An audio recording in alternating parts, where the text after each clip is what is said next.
control. Gravity is all that I know. She's over me. She's over me. She comes with her hypnotic dance. She holds me here with only a glance. She's over me. She's over me.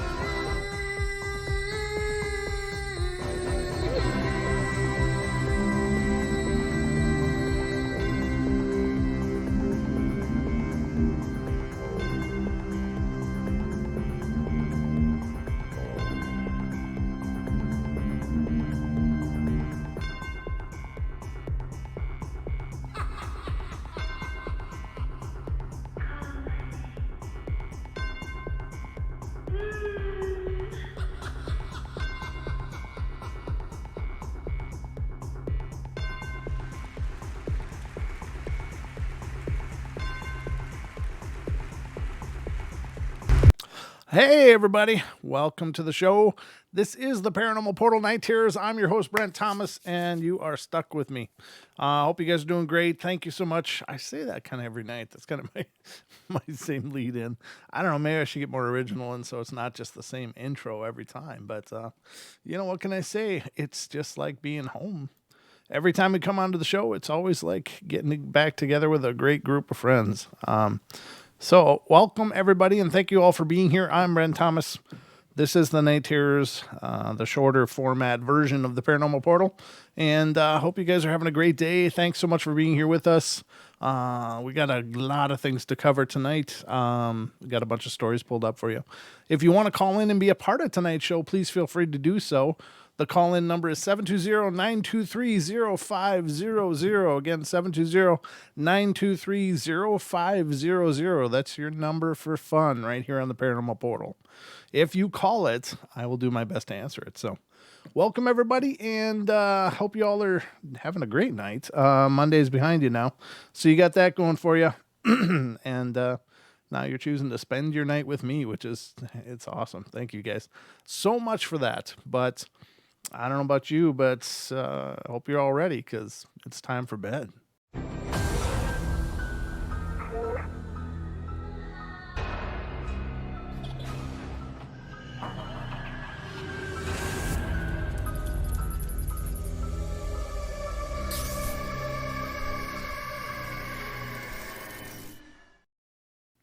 All right, guys, that's it. I guess we're officially underway here. If I sound a little disheveled, it's because you got to make sure when it's daylight savings time to make sure all your clocks agree that it's daylight savings time. Got right up to nearly showtime, and I was trusting my microwave, and not a good idea. So my microwave didn't realize it's daylight savings time, and therefore I didn't either. But I ran in here and got ready quick, and that's why we're a couple minutes late.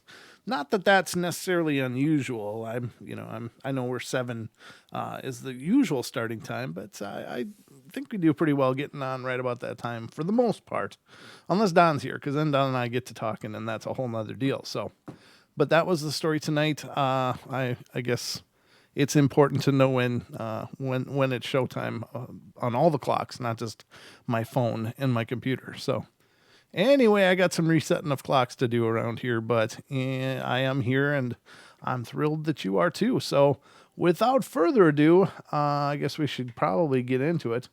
Let me just check a couple more things here as I'm going and trying to get everything going. Wow, we got a call from Mr. MCAT, and let's see what's going on.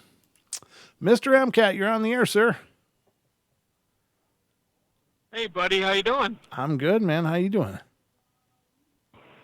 I'm good. I got some stories from Tales of the Trails. That's awesome. All right, Mr. Tales from the Trails, Mr. Mike Hetzel, MCAT, is on the horn, and he's going to share some stuff. So by all means, sir, take it away. All right. So I was driving through... pretty sure it was Wyoming, and there was a little hole in the wall truck stop that I stopped in at to take a break. So I walk in and grab a few things, get up to the counter, and I could hear the wind whistling through the doors. So I get to the cashier, and he goes, "Hey, you hear that?" And I'm like, "Yeah." And he said, "What do you think that is?" I said, "Probably the wind." Now, the wind was blowing 20, 25 mile an hour, and he had a double door, not insulated that well. Okay. So I said, "Well, let's go see what's going on." So I walk over by the door, and I started whistling. Now, don't do it in the woods, but inside of a business, I figured was probably going to be okay. Uh-huh. So I just started playing around and the whistling started to imitate what I was doing. Wow. And it was like, huh, yeah, I'm not so sure that's the wind anymore. That might be something else. Oh, Well, man. see you later. You got it all good and stirred up for the guy, and then you left him, huh? Yeah. I figured if all it's going to do is whistle, it's not that intimidating. That's true. That's true. Although, in Jaws, it starts out with just a cello, but it gets a whole lot worse. Yeah, that's for sure. That's for sure. That's bizarre. So yeah, I thought that was pretty interesting. It's like, yeah, okay, yeah, might be something going on there. Yeah, no kidding. The second thing that happened is I get back to the truck and get on the road, and I'm driving down the road, and I saw what looked like, and this was to the north, it looked like a transformer explode out in the middle of nowhere. Uh-huh. And so I've seen those blow up before, and they're pretty spectacular, and this was too. This thing was shooting off sparks, red, yellow, blue. Wow. But the particular thing about it is the sparks were digital. It was square wave. What does that mean? So you know how a sine wave looks, where it's just one curve up, and then you start at zero, you go up, Sure. goes back down to zero, goes down, goes Okay. back up. That's a sine wave. A square wave is the same thing, except instead of being a curve, it's a square. So- Sharp, abrupt, up, over, down, sharp, over, sharp, abrupt, down, over, and back up. So that's what a square wave is. Okay. And this thing was doing that. It was digital. So whatever this was, it wasn't a natural event. Oh, jeez. So, like for instance, on some fireworks, when you see those, they kind of flicker instead of kind of wavering. Is that what you mean?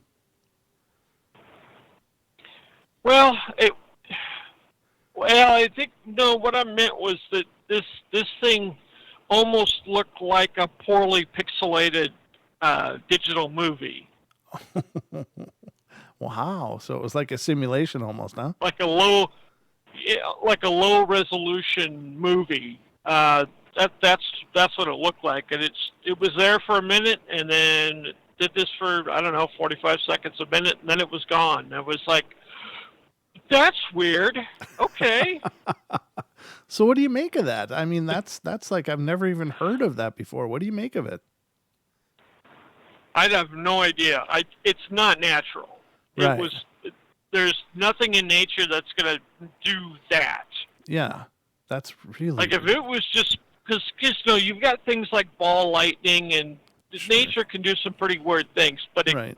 I don't think that nature's going to mimic some type of digital signal like that. That was really strange.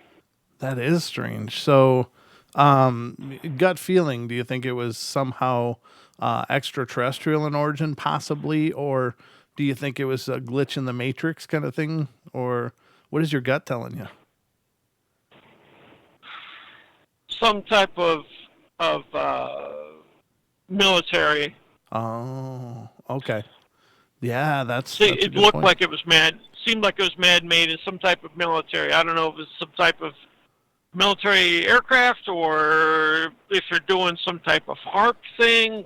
Yeah. I don't know, but that's what my gut's telling me. Yeah, and that's a great possibility. I like that you came up with that because that you're right. I mean, I don't know. There could be test ranges out in that area or something. Do you think? I don't know, but Wyoming's pretty open. There's a lot of land there, and nothing's on it. Yeah, yeah, that's really bizarre. Wow, it's just too bad you didn't have like a dash camera or something that you could have recorded that. I would just love to see what you saw. Well, I do have a dash cam, but this was far enough over to the side that it Oh, wouldn't have picked it up. oh, wow. But it was pretty interesting for that brief moment of time that it was there. Yeah, no doubt. That's intense, brother. I've never even heard of that before. And we hear about this No, project. I haven't. We hear things like Project Bluebeam, for instance. That's the idea that an alien invasion will be projected via holographic images to cause people to be afraid and for things to fall apart or whatever. There's that whole theory behind that, and you got to wonder, is this potentially a forerunner to something like that? Yeah, that's an interesting concept that they would that would be a consideration to inspire fear in the public. Mm-hmm. Right. Yeah, I don't know. It's just really strange stuff, but wow, dude. Doesn't it just boggle your imagination how much is really out there, though? I mean, you've had a lot of experiences as well, and at the end of the day, don't you just go, "My God, we just don't really know what the hell's going on." Well, yeah, we don't really know a lot of what's really happening on us. Well, I shouldn't say what's really happening. Just we don't know a lot of what's happening. I mean, I think that's you know, as long as we've been alive on this planet and we're still trying to figure what's going on here. Hmm. If you look at the oceans, I mean, we've barely explored them. Yeah. So yeah, it doesn't surprise me at all that these things go on and we just have no idea. Now I got to ask you, since I got you on the horn, have you had Yeah. what you think is a UFO experience, or what you believe might be? Uh, no. Okay. I mean, the only one that might be is I talked about. I was in an Ohio rest stop and I saw a metallic-looking craft with lights on it in the woods that was moving around. Yeah, that sounds. Now, by definition, that's a UFO because Yeah. I don't know what that is, and is that alien? Right. Yeah. I don't know. Well, that's cool. I guess I didn't remember that one if you told that to me before. But yeah, that definitely sounds like a UFO experience. But you're right. Do we know where it's from? No. It could be some advanced project. Could be otherworldly. Could be other dimensionally. We just don't know. Yeah. Yeah. Wow. That's really cool. I know that you guys and you being a paranormal investigator as well. Of course, you're always dialed into this stuff. But I really think that you guys that are out on the road and covering the nation and covering the world with your job, you guys are just have to be bound to see so much more than the average person, I think. Yeah, I've met quite a few truck drivers that've got some stories of things they ran into. The strangest ones that I've heard is where they uh, not exactly by location, but they were moved Oh, somewhere, and it was far enough away that they couldn't possibly have been where they were. Like I believe this is on coast to coast, where a truck driver called in. He was driving on, whatever, let's say I-80, mm-hmm. and he went through a dense fog, and then when he came out of the fog, he was 600 miles away. Jeez. Wow. And he'd only driven for like an hour.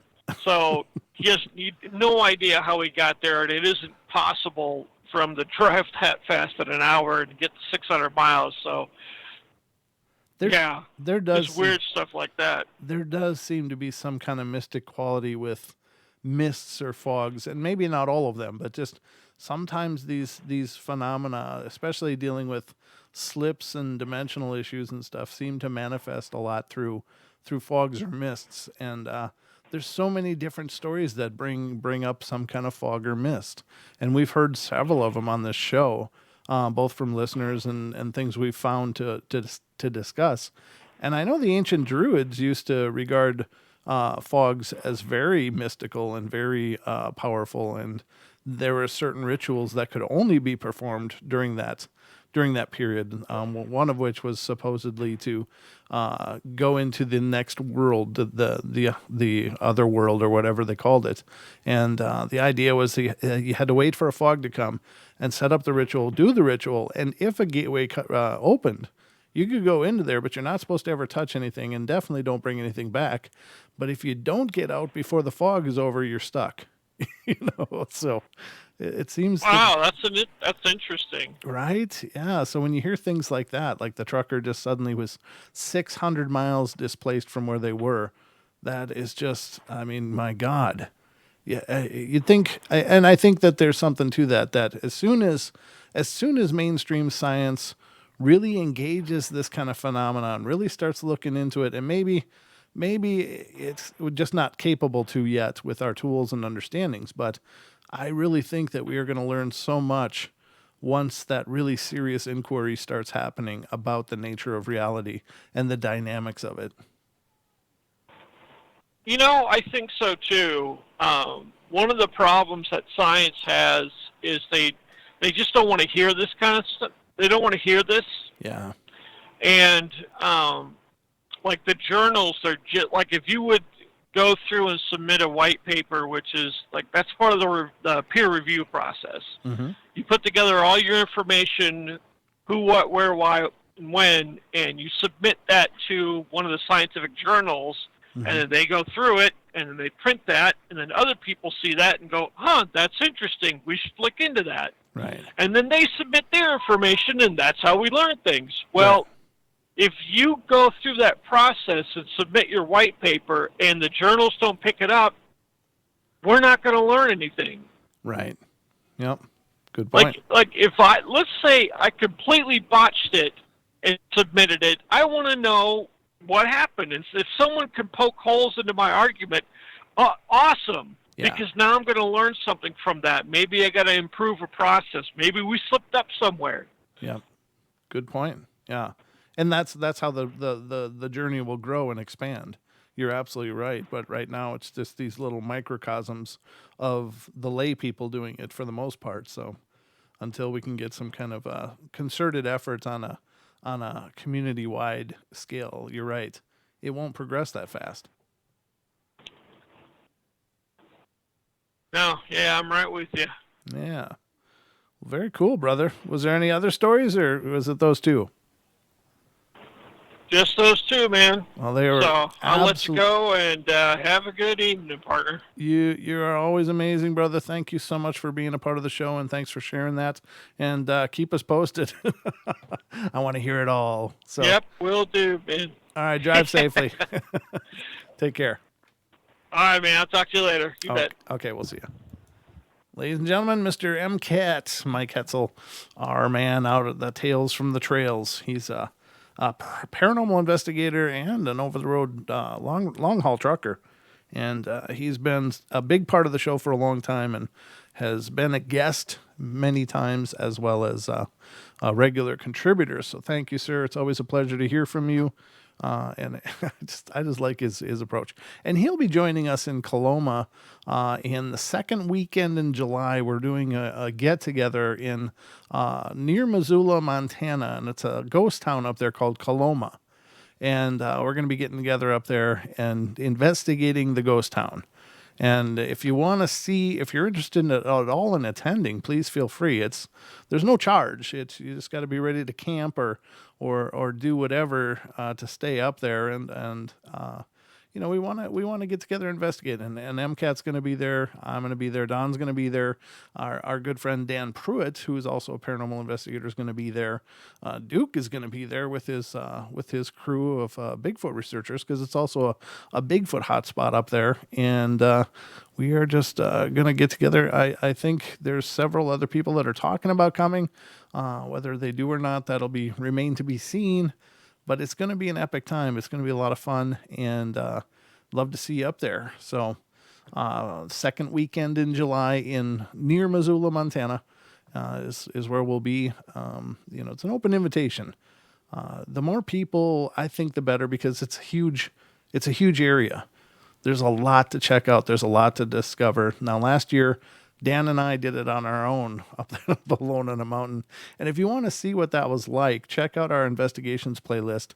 There's a whole series of videos that I recorded or streamed live of us getting together last year. And I had a great time, met some wonderful people, and hopefully a bunch of them will be able to return this year as well. But it was really, really bizarre to be alone up on that mountain in that ghost town in a Bigfoot hotspot, haunted area. And not only that, but there's plenty of wildlife up there to be very concerned of as well. So we didn't even have bear spray. I don't know what we were thinking, but it's one of those things. We got through it, and it was a hell of a journey, and I just couldn't wait for it to come around again. So, and that is being hosted by Duke himself. He's the one that's invited us up there, and has continued to be a part of the show in many ways. So, and Duke, of course, is our good friend from World Bigfoot Radio, who is also a mod on our channel here. So, lots of wonderful things going on. But keep that in mind if you guys are available. It'd be neat to meet you and investigate with you guys. So, just some food for thought. So anyway, thank you, MCAT, for that call. That was a great way to start the show tonight. I love it. Absolutely love it. I got a first story tonight. Is coming from Colorado, and this is has to do with old hags and sleep paralysis.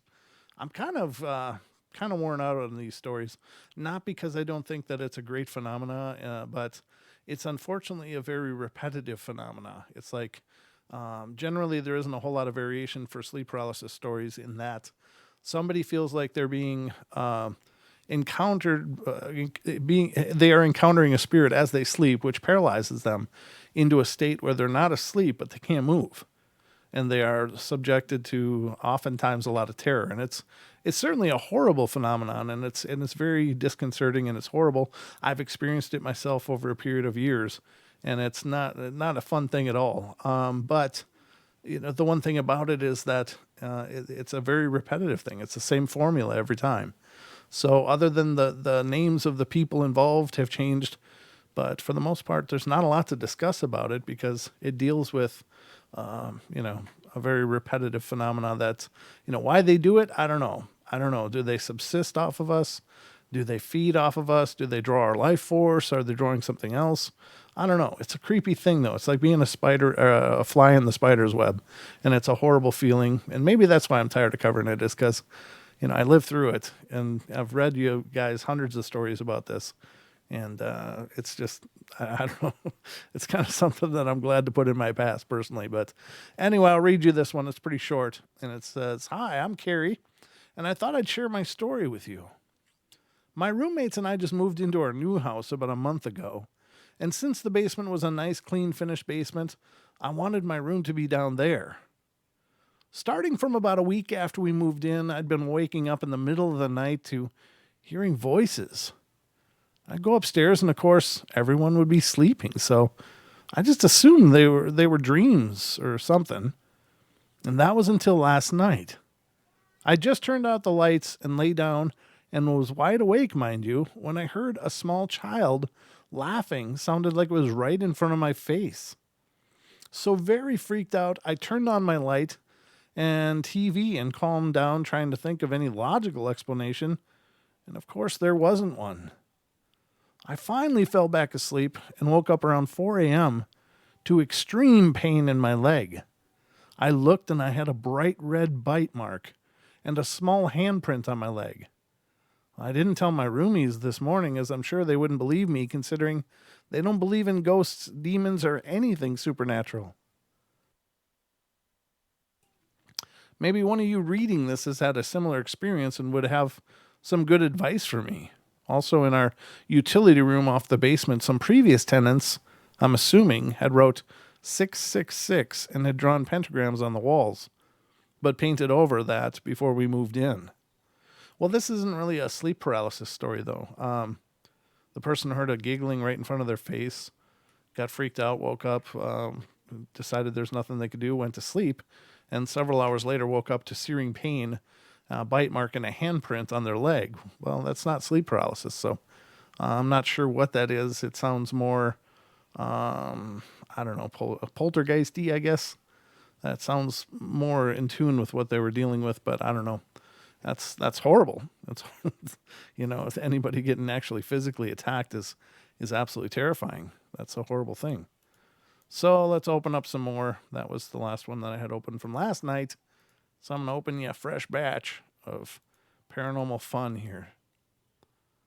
All right, this should be enough. So anyway, yeah, and ladies and gentlemen, I don't know. I mean, a lot of people freak out about the 666 and pentagrams and stuff, but most often that's not really that's not really true Satanistic worship or occult worship, dark occult worship. They wouldn't bother with those childish symbols. Those are just more than likely some kid just trying to get attention or something, or having some dark ideation. Not that nothing negative can come from that, but it's not as if there were occult rituals going on in that space because you see 666 sprayed on the wall or some pentagrams.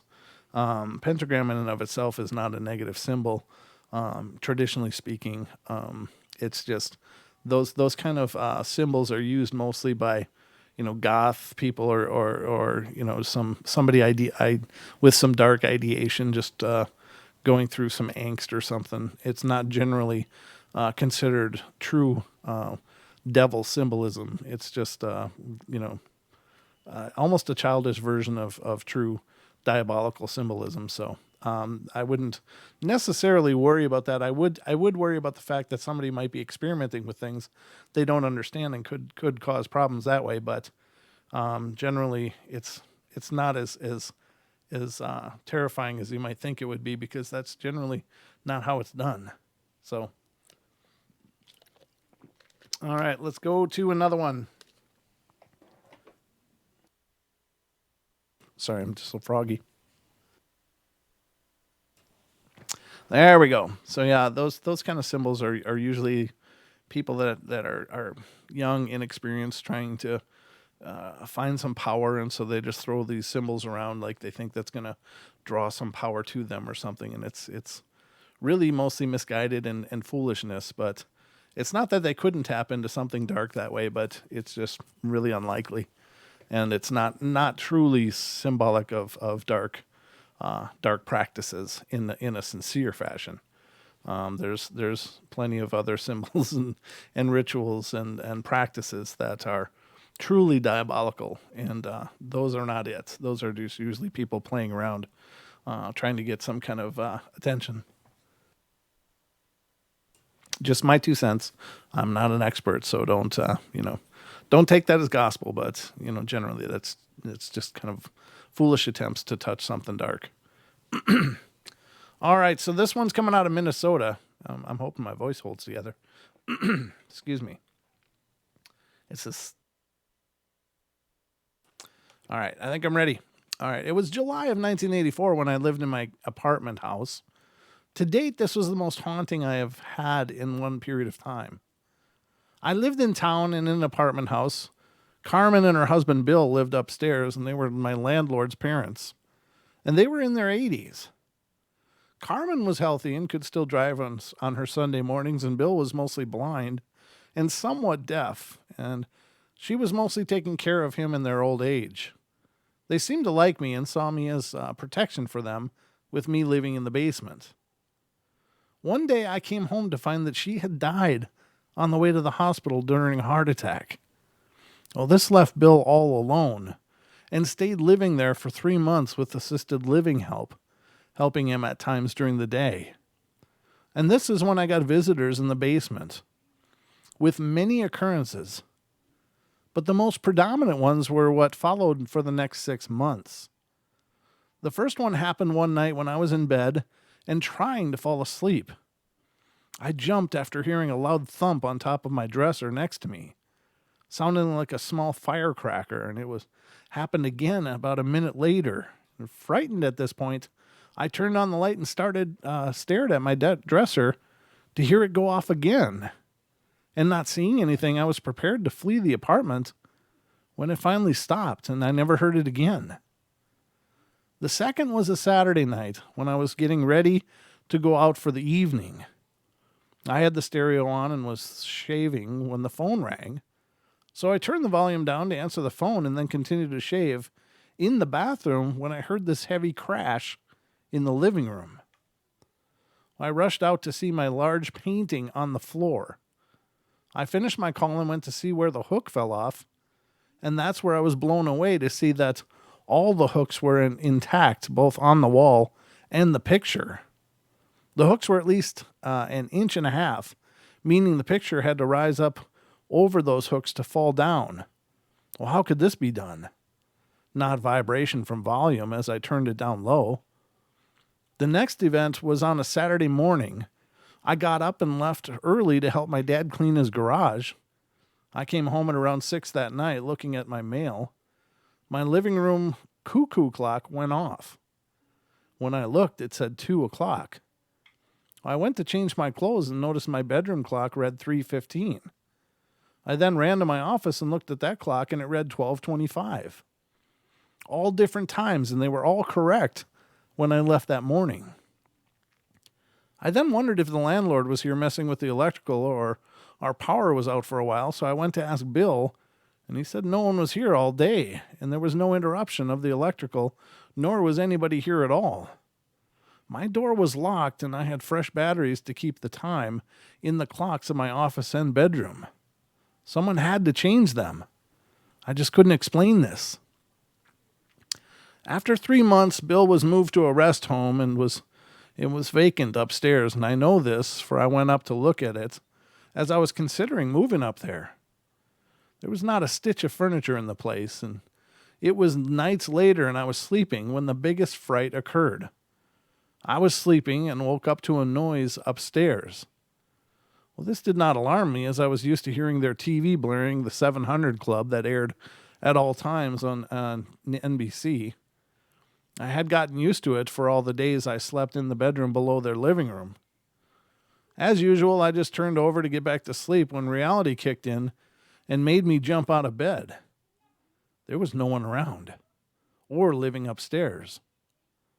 I turned on the light and paced the floor, still hearing the TV above me. All the hairs on my neck stood up, and I had to make sure I was not dreaming and kept pinching myself as I knew that everyone was going to say I was just dreaming. I was fully awake and experiencing this haunt. It was incredible. I remember saying to myself that this type of stuff happens to other people. And this was my first traumatic paranormal experience. I then heard the program finishing, and like usual, I heard the tiny light footsteps on the frail old Carmen walking the floor and turning off a TV that is not there. Then I heard something I never heard before, and that was the rocking of a rocking chair. This was new to me. I then had to check it out and walk upstairs to find that it was dark in the door window, and I turned the handle and it was locked. I then walked outside to check the front door and the windows. Fresh snow was falling, and I saw no entry or footprints anywhere. I went back downstairs and never heard a thing the rest of the night. And yeah, I did stay. And it was then that I was wondering if the haunting were of Carmen. Then the kicker happened. I have a friend that came over and we went to see a movie. He was going to stay for an hour, but after 5 minutes he looked upset and left abruptly. I never spoke of this to him or anyone for a long time, and after a year it finally came up. I told him of the story of the happening in my house, and he told me of the night that he was over and why he left. He confided in me as a religious person that he has the ability to sense the presence of the dead in different places. And he had been there before, but never had that feeling. And that night he said, I felt a presence in your bedroom. And not that it was evil, it was just that it made him feel very uncomfortable. And that's when our stories jived. I felt that I had my proof that it was just not just me. Now, going back to after the TV experience, it was soon after that I noticed that nothing was happening, and perhaps the haunting stopped. I then got the news that Bill had finally died a few weeks later. I then put it all together, and I found out they met when they were young kids and stayed together all these years. She was not leaving without Bill, and since he could not see or hear very well, she was trying to communicate with me. All things that happened were harmless and kind of prankish. So I had to conclude that this is a love story. When Bill died, they left together for the light and left the house. I lived there many more years without an incident, and my friend was back over with a clear feeling that the house was finally normal. All is well in the story of love. That's beautiful. That is just beautiful. They stay together their whole lives, and I think that happens quite often, with older couples, and that they probably do wait for each other. They probably don't want to leave their loved one and to face this all alone. So they're there, even though the loved ones probably aren't very aware they're there. It's just that idea that love survives everything. It just really does. It's really an incredible idea, an incredible thought, and I think it does manifest in these stories like that. I think that people do experience their loved ones just staying close, and either just because they feel they need to for a while to make sure everything's okay, or because they're not going to go without you, and that's a beautiful thing. All right, so that was a cool story. Kind of longer, but cool. This is a shorter one. It's coming from Florida, and it has to do with apparitions, voices, and touches. It says, this may be short, and I'm sorry for that, but I will try to put as much detail as I can. Please enjoy. It was a Monday morning. My mom had left me alone in the house while she was dropping my sister off to school, and I had just turned the TV off because I'd gotten on the computer and did not want to waste electricity. And since I have had this program where I can record shows and then watch them later, and I was watching a horror film with demons and whatnot from last night. I started playing on the computer when I heard something like a big metal bar being slammed far off in the distance, and it seemed to be coming from inside of me, though. It got louder and louder each second for about 15 seconds. And then it finally just stopped. I was extremely frightened at that moment. Something drew my attention towards the television set, and I didn't know what got my attention, but it seemed like a force. I saw what seemed to be the figure of a mugshot of someone, but a completely black figure faded.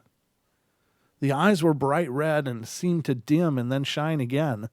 My eyes were focused on it for what seemed to be an eternity, and it then disappeared, and my mom walked in the door at that moment. I came running out of the room, heading straight to the door where I was going to run out of the house. I was panicked. Well, I told my mom what happened, and of course, she didn't believe me. Whatever it was, I never did see it again. I wonder what it was. Yeah, that's creepy. That's plenty creepy, ladies and gentlemen. I don't know. The next one is coming from Colorado. This has to do with poltergeists and physical manifestations. And this one's a short one too, so it's going to be a quick read for us. Just yesterday night, after my sister and I were reading some of these stories, we went to sleep. Then downstairs in our kitchen, we heard something moving. The water was being used, and we heard someone walking around. We knew it couldn't have been my dad since he was already at work, and my mom and my little brother were in their room and hadn't left, or else we'd have seen them. My sister heard something downstairs jump, so she came over to my bed, and I shut my eyes because I felt something standing at the door and felt it move towards us. I practice in PSI or Psi, I guess practicing psychic. So it could have been just a feeling, yet somehow, when I tried to relax, I felt as though the ghost was friendly. I didn't feel really scared. My sister, too, felt something at the door, but there was nothing there. I wanted to go sleep with my mom, but just felt too scared to move and cross the hall. And at that, a moment later, I was still hearing something going on downstairs, and I think I heard the TV downstairs and the dishes clanking together a bit, and I'm very scared it might hurt me for some reason and feel uncomfortable being alone now. Is this a ghost? I've always heard these things, but never before yesterday night. What should I do? Ignore it? Play with it? Try to see if it's there even? I'm just too afraid to do so. I don't know. It sounds like this was written by somebody younger, and all I could say is, if you're out there and you're a younger listener, just you ever in an experience where you think there might be a ghost around, be careful. I don't know. It's hard to say. It's hard to say if it could be kind, it could be horrible. It's just you don't know. I would just always advise caution, whatever, because the problem is we just don't know. Unless you happen to be just very psychic and can tune into it and feel what kind of being it is. But there's some beings that even fool psychics, so, just be careful. That's all I'm going to say. Just be careful. All right, the next one is coming from Michigan. This one's quite a bit longer. This is about a medium to medium long size story. Has to do with a haunted place. To tell you what's going on lately, I need to give you a little history first. 4 years ago, I lived in Hamtramck. Hamtramck. What the hell is that? Hamtramck. Hamtramck? I don't know. I've never seen that name before, so I'm just doing my best here, folks. I don't know. I'm not very worldly. I became very close with my neighbors in the next house over, and it was friendship at first sight.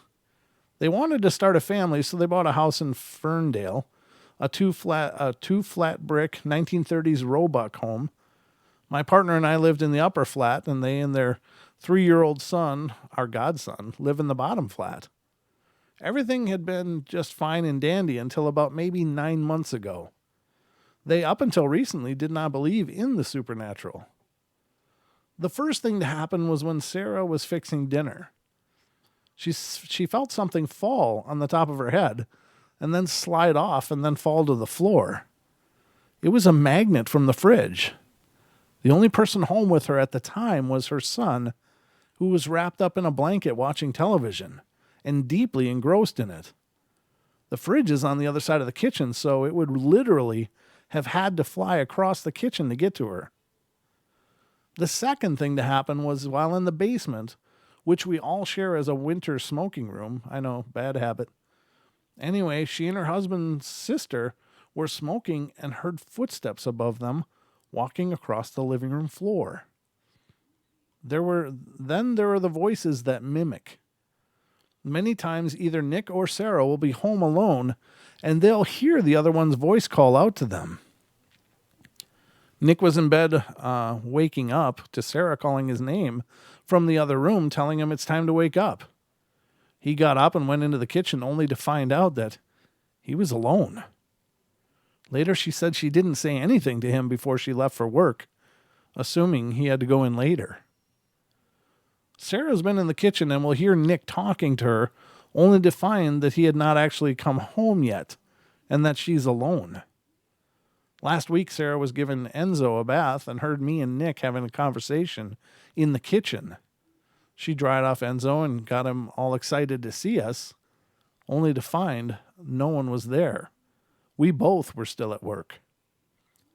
A couple of weeks ago, Nick, Enzo, and I went to get some lunch. Before we left, Nick picked up a hat that was on the floor in the dining room and placed it on the coat rack in the living room. When we came back from lunch, it was back on the floor of the dining room, and there where it had been before he picked it up originally.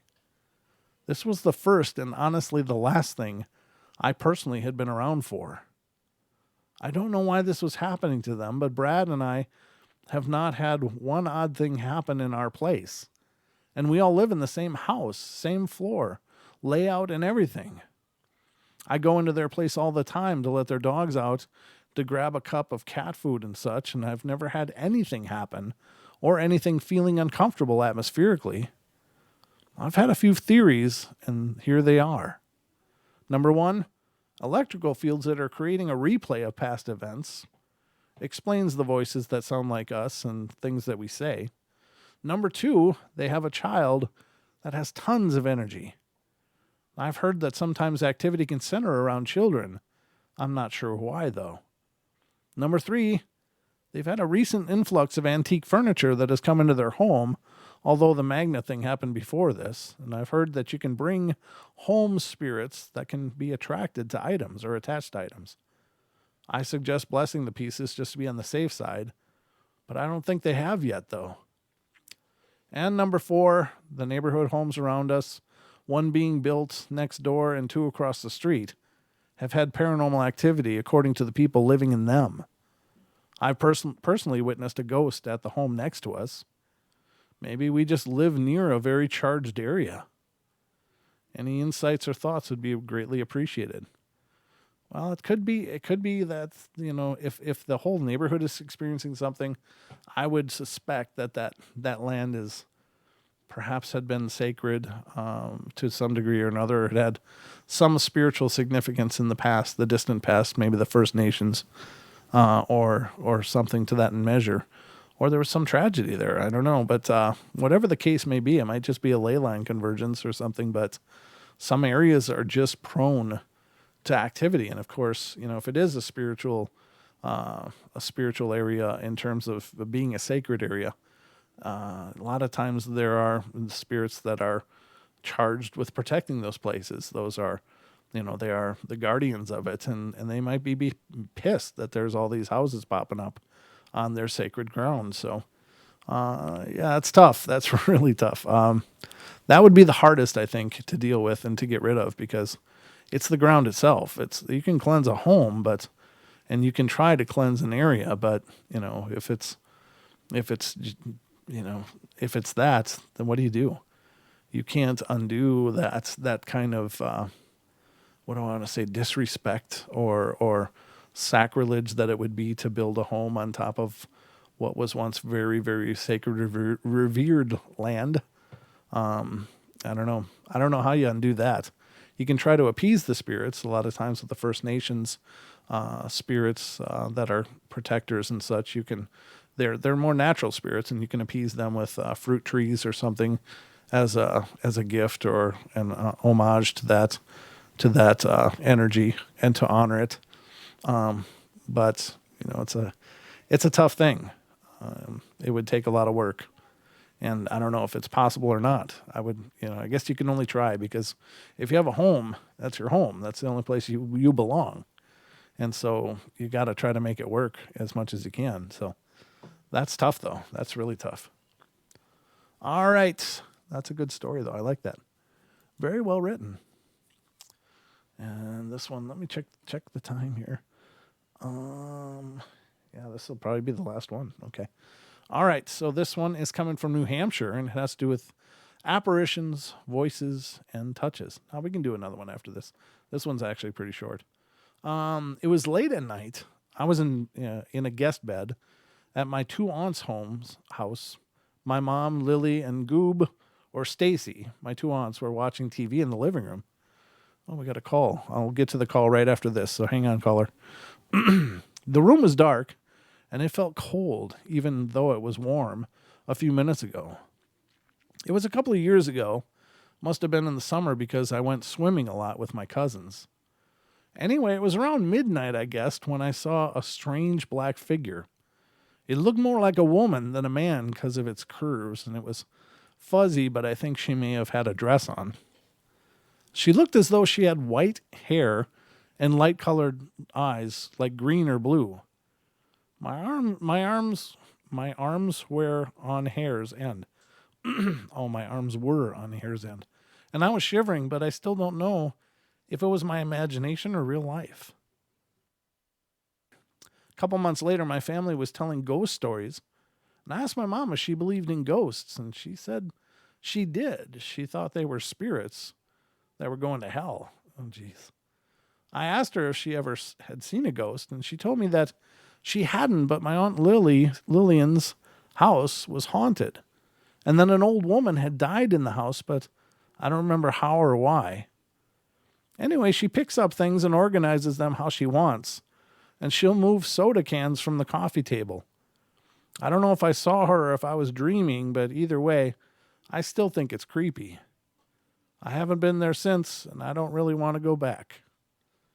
Well, there you have it. That was very short, but let's get to this call and find out who's calling us. This is area code 228. You're on the air. Hello, hello, hello. I watched every upload you made of the Bigfoot Township meeting in Medellin Falls. Yeah. It was absolutely great. Loved it. And I'm chomping at the bit for, wanting to know more about when we might get to see a little more of that. Yeah, well, yeah, I know we've got to get some of the footage. They had a professional videographer there, and we're going to get that footage as well, and we're going to compile some episodes of the actual speakers and some more of the event that went on there. But yeah, we're going to get them up as soon as we can. Well, that's totally fantastic and awesome to hear, and I just really wanted to hear you say that live to everybody in the YouTube chat and everybody listening, because I just know that people have got to be excited to see it, and hopefully they're excited as much as I am, because I'm dying to see that. Yeah. And, when you stay, the quilts in the place where you stayed, the hotel you stayed in, the bed and breakfast, whatever, oh, those quilts those were absolutely wonderful. The tour through that was to die for. It was nostalgic. Loved it. And this is Five Hazel. Cut me off anytime, Brent. I wouldn't dream of it. I love hearing from you. It's always great. I'll tell you that hotel, it was pretty bizarre because we were literally the only people in the whole building. So it was, and it's up in the mountains, in that mountain town, and it's beautiful up there. But the hotel was literally like a step out of the dawn of the 1900s. I mean, that's when it was built, and you could feel there's a lot of history there, and I felt like there was. I don't think it was a bad feeling. I mean, I never had a bad feeling, but it didn't ever feel like I was alone. But the building was cold. It was very cold. There's no universal heating throughout it, so they had these little heaters in the rooms, and they would only heat the rooms that were checked in. And so the interesting thing was there was only a communal bathroom, well, 2 communal bathrooms. So if there were other people in, you'd be sharing the bathroom with whoever else was there. But and there was no sink or anything in the room. So in the middle of the night, you wake up, you've got to use the loo. Well, you got to get up and bundle up and go down the hall and get in the heated bathroom and huddle in there and take care of business, and then go back out in the cold hall. And it was just pretty unreal. I mean, I really enjoyed it. I really did, not because I felt like it was such, I mean, it was beautiful in its own way, I guess. It's just this rustic look back at the way the world was. And I really was honored to have that experience. Well, yeah, and to know that the guy, the history, the guy who lost it in a poker game, that had to be an incredible loss. Oh, man, I'm telling you. Yeah. Yeah, gambling is never a good way to. You can't plan a retirement on your gambling. That's for sure. Well, and a place like that was very expensive in that time. Oh yeah, that was the. And to just say, that's called betting the house, all right. yeah, it was an old stagecoach stop initially, I think, was what that building was, and it just kind of developed into that hotel, and it's been, it was built right in the breaking 1900s, so like 1912 or earlier. So it's plenty old, and it, it felt every year that it was. I mean, it was just really neat. But again, not a creepy experience, but I'll tell you what, when I was laying down to go to sleep after I finally got done streaming, and take this or leave it, whatever, but I was just sitting there starting to fade off, and it hit me. This thought hit me. This used to be a brothel. It just hit me like somebody slapped me with a book. It did. It hit me like somebody slapped me with a book. It was like, pow, oh my God. And I got up and sat up, and I was like, yeah, I think this used to be a brothel. So Whether that's the case or not, I don't know. Of course, that wasn't on the tour when the lady showed us the place, but that's what hit me. It was like, I think this used to be a brothel, and of course, the move west that brought all the people here during the early turn of the century of the 20th century. Of course, that would make sense. Well, and there had to be some very well-to-do ladies of the night to be in a place as posh as that was in those days. Yeah, I'll bet. Yeah, exactly. That was like the cutting edge of living well. I'm sure, especially in that community, because literally it was three buildings: the Cutter Theater, that, and one other building was the first three buildings that basically spawned that whole town, and it was built around it. And did anyone there get a chance to share any encounter stories personally with you that you might give us a little hint about? Well, yeah, and actually that was the last part of the event, was where it was basically open mic, and if you ever watch that show Finding Bigfoot, where they did the town halls, it was very much like that, where they opened the mics up to anybody with experiences, and sure enough, people came down and shared what they've experienced with Bigfoot, and it was really cool. The two people had brought casts, track casts, and one of which I got a picture of, that's on the Paranormal Portal Facebook page, or is it on the Brent Thomas? One of the two. But it's on your paranormal. Okay. It's on the Facebook page. Yeah, I've seen it. Yep. There's another one that's going to come up, and Don took a picture of me holding it, but it's about a 15-inch cast or 14-inch cast, but it was really spectacular, and I was holding it, and Don got a picture of that. But they showed it to, both of those prints were showed to Adam Davies and Robert Alley, and of course Stephen Majors, and all of them agreed that they're both legitimate. So it was really, really cool. Oh, that's phenomenal. Yeah. That is just phenomenally awesome. Did y'all get a chance to explore any of the scenery around there, or the woods, or not so much? Did you get a chance to do any of that? No, it's still it's up higher a little bit, and there was still snow on the ground, and it was pretty cold and damp, and we were just there for the event, so we didn't get a chance to get out and do any looking around in that way. But I did do some scenic shots as I did the video, so people could see how it was nestled in those mountains, and it's just beautiful. There was a bridge near there that I wish I would have stopped and gotten some footage of that, because it was just gorgeous. The mountain river coming through, and it's what the town is named after, Medellin Falls. But there used to be a beautiful waterfall there, but it's a little bit of a waterfall now because they dammed it up somewhere and are doing hydroelectric. But it's just a gorgeous location. It was so nice. The people were incredible. Stephen Majors and Extreme Expeditions Northwest LLC were amazing to us. Adam Davies was awesome, and Robert Alley was great, and Bill and his wife were wonderful. The whole place. It was just really a cool experience.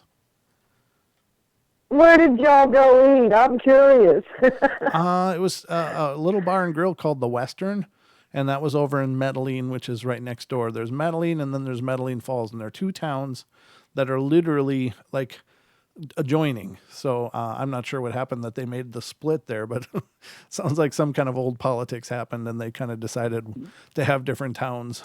But it was great. It was really nice, and I had deep fried pickles. They were pretty good, I got to admit. Oh, yes, they are good. And when you gave us a shot of looking out the window of the hotel, and you were imagining, you said it's like an old Northwest town. Yeah. Did anything paranormal happen when you looked around? Did you perhaps maybe see anything that was stepping back in time, so to speak? No, not really. I just tell you that I had the feeling that if I had recorded that hallway long enough, sooner or later something would have walked across it. I just really felt like something. Well, now it's funny. It's odd you should say that, because as you went to walking down the hall the first time, I could have sworn, I'm on a cell phone, but I could have sworn I saw an entity cross from one room to the other, and it was like in a nanosecond. And I'm only on a cell phone, but I'd really like for somebody to re-examine your uploads that has a desktop, and you too, because I really could have sworn I saw an entity go across the hall. That's funny, because Deb said that she saw a lady there too, so That's interesting. Okay, I couldn't make it out. I mean, on a cell phone, that was just kind of a white blip for me, but I sure saw it, and I drew my breath in and went, wow. And you and Don were playing around with each other and joking around with each other, and I was looking down the hall going, okay, well, he didn't see that, but I sure did. Yeah, that's cool. I'll have to look at it. Is that the daytime one or the nighttime one? It was the nighttime one, Okay. just before y'all were getting ready to go to bed the first night. Okay, gotcha. I think it's the second go round of the hallway. I'll have to check it out for sure. Thank you for pointing that out. I can't remember if it was the first hallway trip or the second. Oh, right, because I went back down there looking for room 13. That's right. Yeah. Yeah. Right, you did both. Right. Yeah, and why didn't you open door 11? You opened door 11, and the next door would have been 13, but it was probably 15. 15 or Yep. something. Yeah, they where skipped would it. have room 13? And why didn't you open that door? Well, the reason is that I didn't know if we were going to be the only people there. And so I didn't know if they were prepping that room for somebody and had kept it shut. I did open it the next day and the heat was on in there. And I talked to the lady that worked there, and she said that they were expecting another couple to come, but they never did show up. So that was why that room was shut. Oh, okay. All right. And you complained that your bed was a little firmer than you liked. Yeah. You didn't sleep too well that night, did you? No, I was up and down all night. Absolutely. It was fine though. I mean, I gotta say that that's not real unusual for me, but it was a bit firmer than I would have liked. Yeah. Well, I must say that I thoroughly enjoyed it. I am chomping at the bit for more uploads because that place was it was nostalgic and so excited and just really want to hear about everything that you enjoyed and you were around some phenomenal people. What an opportunity. What a privilege. Yeah. And thank you so much for sharing with us. Oh yeah, thank you. I'm glad you enjoyed it, and yeah, we'll get stuff up as soon as we possibly can. But we're just waiting on the footage from the videographer to put together some segments to broadcast. So. Oh, that's awesome. Can't wait. And what are you going to do next in life? What's your next adventure? Well, I think the next one that's scheduled, unless I'm missing something, is going to be the Coloma trip in July by Missoula, Montana. We're going to be going up there. And then as far as conferences go, we got we got the International Bigfoot Conference over in Washington State. And then we're going to be doing a Bigfoot Roundup in Spokane, Washington in November, the beginning of November. So that's what's booked up so far, but we're trying to find more things to fill in there. And then, we'll see what happens. Well, that's incredibly awesome. We're very proud of you and Don and Julia and everyone that belongs in your wonderful family that keeps you up and running. Mm-hmm. And God bless you all, Brent. And thank you for giving me some airtime. I know we've run over time, but I sure do appreciate it and love everyone in the chat. And thank you so much. You're always a joy to talk with. Well, thank you so much. And thanks for your wonderful support. You're welcome. Right. And y'all have a good night, okay? And I'll let you go now. All right, good night. Toodaloo and bye-bye. Okay, we'll see ya. All right. Well, ladies and gentlemen, that's going to conclude our journey through the Paranormal Portal tonight. Thank you so much. And thank you, Five Hazel, for that call. That was wonderful. Good to talk to you. And thanks for helping me recap the events of this past weekend. If you might have missed it, ladies and gentlemen, check our playlists. Though I think it's only on the live stream playlist right now. But there's a couple videos we took of our experience going over to Medellin Falls this last weekend. A lot of fun, wonderful time, and had a good time. And hopefully you'll enjoy it as well. But that's going to wrap it up for me. Love you all. Be good, be kind, be nice. Take care of each other. Help each other out. Find the magic in every day. Remember to laugh as much as you can. And I'll be back tomorrow. More of the Night Terrors tomorrow night, 7 p.m. Pacific time, 7 days a week, right here on YouTube. There's a portal happening. So I hope you'll continue to join us. Good night, everybody. Sweet dreams.